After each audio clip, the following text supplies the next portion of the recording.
You've helped them over and over again, given your time, your money, your energy. You've listened to their endless problems, offered advice, opened doors, and even sacrificed your own peace to support them. And yet, nothing changes. They're back again next week. Same crisis, same excuses, same desperation. Meanwhile, you're left drained, frustrated, wondering why your help never seems to make a difference. Here's what most people never realize. Not everyone who asks for help truly wants change. Some don't want guidance. They want rescue. They don't want your wisdom. They want your energy. They don't want to grow stronger. They want you to carry their weight while they stand still. And the more you give, the more they take, until you're empty. You start to see it. You're not helping them rise. You're helping them stay stuck. The Stoics understood this better than anyone. Not all help is virtuous. Sometimes what looks like compassion is disguised self-destruction. Marcus Aurelius wrote about helping others, but he also spoke of discernment, of knowing when your help fuels growth and when it feeds dysfunction. Today, we'll go through 7 types of people you should never help, not because they're evil, but because helping them destroys your peace while changing nothing for them. Stay especially alert for number 5. They're the ones who twist your kindness into a weapon against you. By the end, you'll know how to protect your energy, when to help, and when to walk away without guilt. If you've ever felt drained by people who take and never transform, subscribe. We're building the wisdom to protect your peace. Let's begin. Type 1. The perpetual victim who rejects all solutions. They come to you endlessly with job drama, relationship chaos, or financial problems. They sound desperate, so you listen. You offer real solutions, but every single idea gets shot down. That won't work. I've already tried that. My situation's different. Eventually, you realize they don't want solutions. They want sympathy. They want validation that they're trapped. My sister went through this for years. Her friend hated her job and constantly complained she deserved better. So my sister helped, rewrote her resume, practiced interviews, researched opportunities. Every time, her friend found a reason to quit before starting. The pay isn't right, the commute's too long, the timing's off. And then the cycle would start again. Same complaints, same excuses, same emotional drain. After years of this, my sister finally understood. Her friend didn't want change. She wanted attention. The suffering had become part of her identity. When my sister stopped playing along, the friendship quietly faded. The friend simply found a new audience for her misery. Here's why this type is dangerous. They drain your energy while staying exactly the same. You begin to feel responsible for their happiness. You feel guilty when they don't improve. But that's the illusion. They never intended to. You've become their emotional battery. Epictetus warned, "No man is free who is not master of himself." You can't save someone who refuses to stand. Helping them isn't compassion, it's enabling. True help empowers people to act, not to stay comfortable in complaint. When someone refuses every solution yet keeps repeating the same problem, Epictetus would say, "Your compassion is precious. Give it to those who will use it to grow." The perpetual victim doesn't need more advice, they need accountability, and your endless support prevents that. When you've offered real solutions and they keep rejecting them, step back and say, "I've given all I can. When you're ready to take action, I'll be here." Protect your energy. Don't pour it into people who've chosen helplessness. But the next type, they're even worse. They don't just refuse your help, they turn it against you. Type 2, the blamer, the one who makes you responsible for their results. They ask for help. You give your time, your resources, your advice. They take it. And then when things don't go perfectly, they blame you. Your advice wasn't good enough. your help wasn't complete. If you'd really cared, you would have done more. A friend of mine went through this with a relative. She helped him update his resume, introduced him to her contacts, gave him interview tips, even loaned him money for clothes. He got interviews, but not the job. And somehow, she was at fault. The resume made him sound too qualified. Her contacts didn't help enough. Her advice wasn't personal enough. When she drew the line, he accused her of abandoning him, even told others she'd refused to help. Suddenly, the story flipped. She became the villain in his version of events. This type is toxic because they shift responsibility for their life onto you. Your help becomes a debt you owe forever. When outcomes fall short, it's your fault, not theirs. Marcus Aurelius once wrote, "You have power over your mind, not outside events." Helping someone doesn't make you responsible for what happens next. When you help, you give freely. What they do with it is their responsibility, not yours.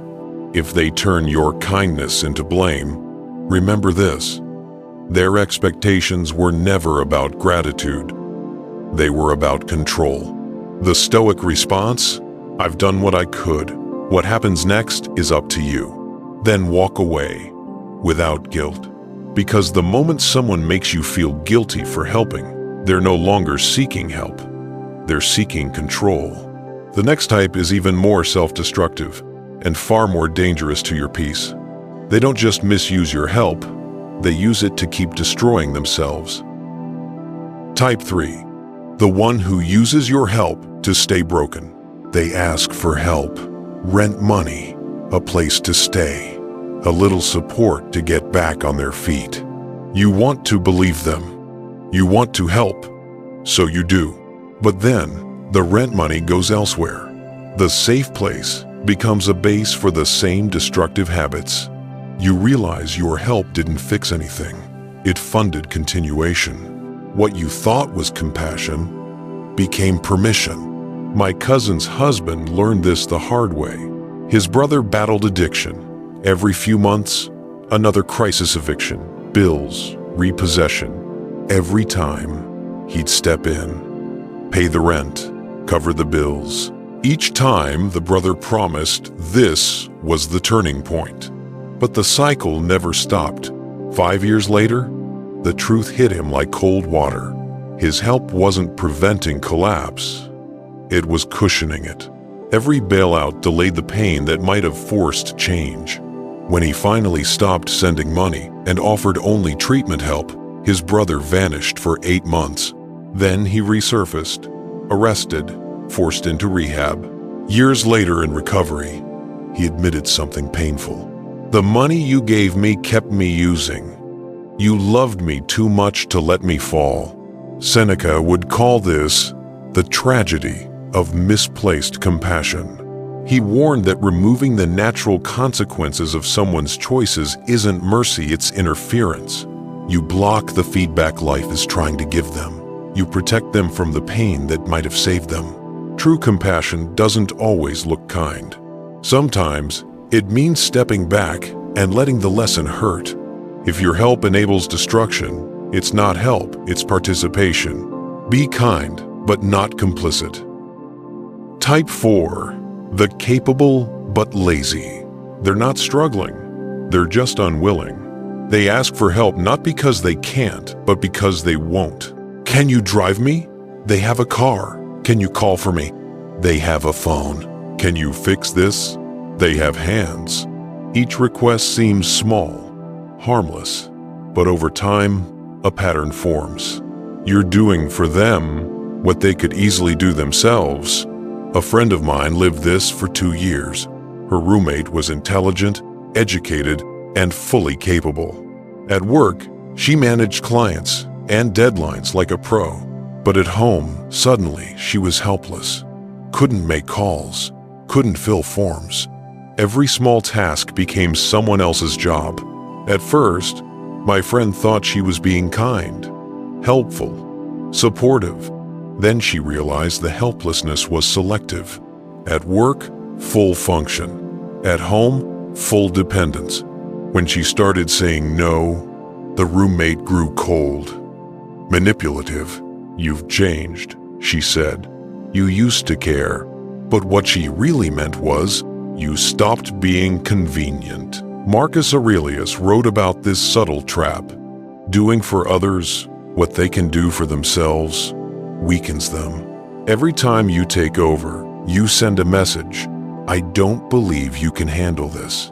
But Stoicism teaches the opposite: empowerment through responsibility. Kindness isn't about removing someone's burden. It's about helping them carry it themselves. If they're capable but unwilling, stop rescuing.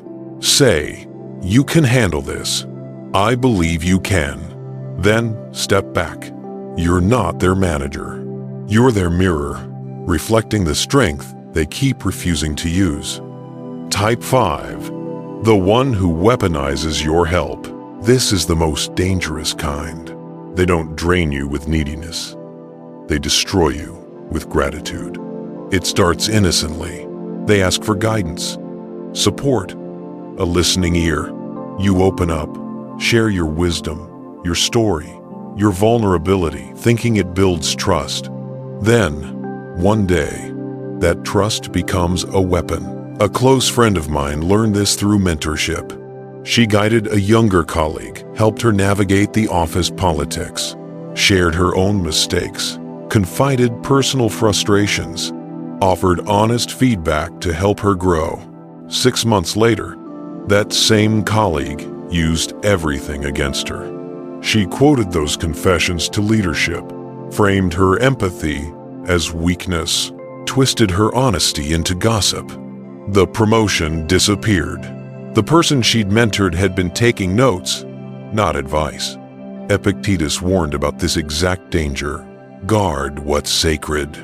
Don't give your private truths to untested hearts. Trust must be earned through time and consistency, not shared through emotion and pity. Not everyone asking for help deserves your openness. Some ask only to gather ammunition. If someone turns your help against you, cut access immediately. No explanations, no closure, just silence. Some people don't want your help to heal. They want your help to hurt you later. You don't need to harden your heart. You just need to guard it wisely. The Stoics never said, "Don't help." They said, "Help wisely, observe character, respect consequence." Because not all cries for help come from the wounded. Some come from the manipulative, the lazy, or the lost. Your job isn't to rescue everyone. It's to discern who actually wants to rise and who wants to pull you down. Type 6. The carrier of chaos. There's always a crisis, always drama, always someone to blame. This person doesn't just have problems, they generate them. They call you for advice, ask for help mediating a conflict, beg you to speak on their behalf. You want to calm things down, so you help. At first, it feels like compassion. Then, suddenly you're in the middle of it. Now the neighbor's angry at you. The coworker's texting you at night. The family member thinks you're taking sides. Helping them didn't solve anything. It just pulled you into their storm. A woman in my building learned this the hard way. Her neighbor was constantly in trouble. Issues with the landlord, noise disputes, delivery arguments, parking lot fights. Each story sounded urgent, legitimate. So she helped, made calls, wrote emails, mediated conflicts. But soon, she noticed something strange. Now she was the one others avoided. The landlord called her difficult. Neighbors whispered when she passed. The building manager grew cold. That's when she saw the truth.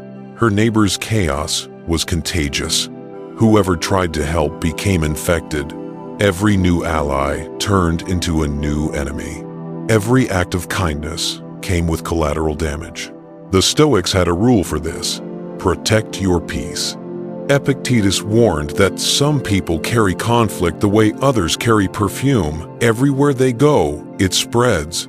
If someone is always in drama with everyone they meet, the common denominator isn't bad luck, it's them. Helping such a person doesn't bring peace.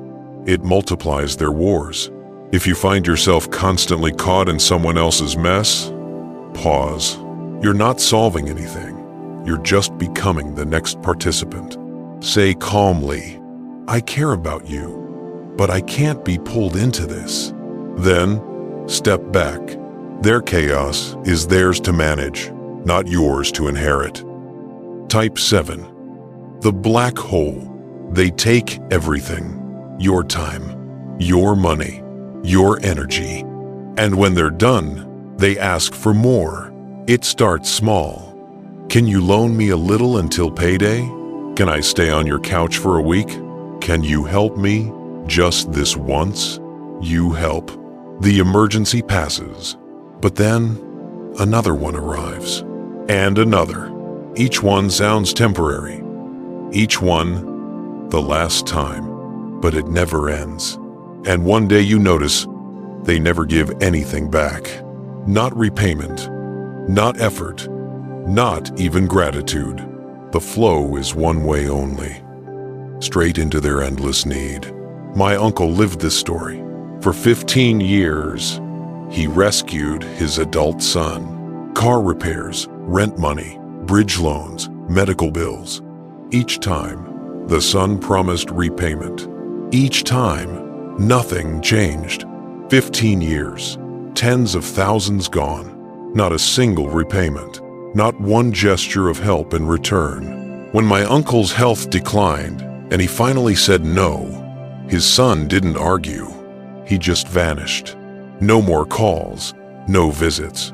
Because the relationship had served its only purpose, extraction. My uncle realized, too late, that he hadn't been a father in his son's eyes. He'd been a bank, and the account had finally closed. Seneca saw this pattern centuries ago. He asked himself, is my help creating progress or dependency? If it's the latter, you're not helping a person, you're feeding a parasite.